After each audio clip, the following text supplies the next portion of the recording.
Yeah? This is 476 Barbary, right? Yeah, I'm renting this place. No, I booked it a month ago. Are you sure you have the right place? Yeah. Who am I supposed to do? Barbarian is such a roller coaster ride of a movie that's so hard to talk about. Zach, what's the best reaction you've had so far? Well, I remember our very first test screening.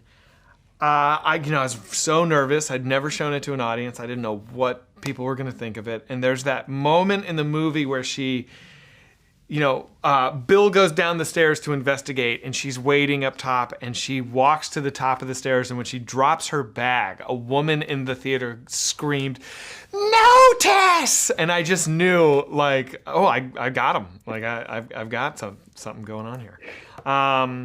I love that sequence of just people shrieking as the door closes slowly. When you see the next staircase, it's always a vocal reaction. It always feels really fun. This is a perfect movie for the movie theater experience. Make your date night pitch for couples to go see this movie this weekend. This movie's a roller coaster ride. I promise you, you do not know what's going to happen. You might have seen the trailer and think you know what it's going to have in store for you. You don't know.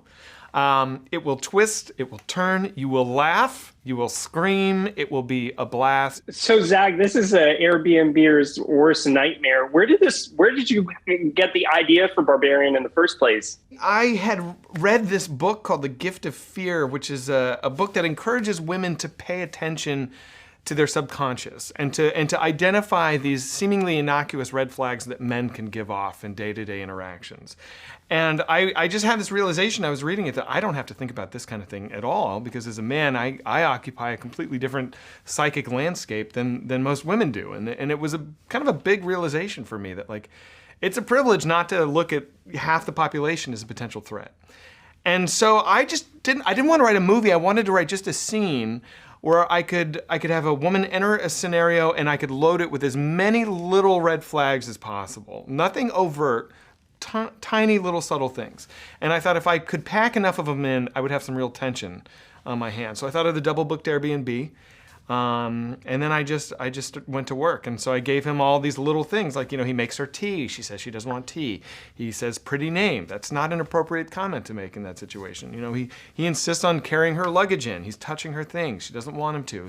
So these sorts of things I thought would feel very tense. And I didn't know where it was going to go from there. I just kind of followed my fingers, and this is the movie that came out of it. It can soon become a pleasurable experience.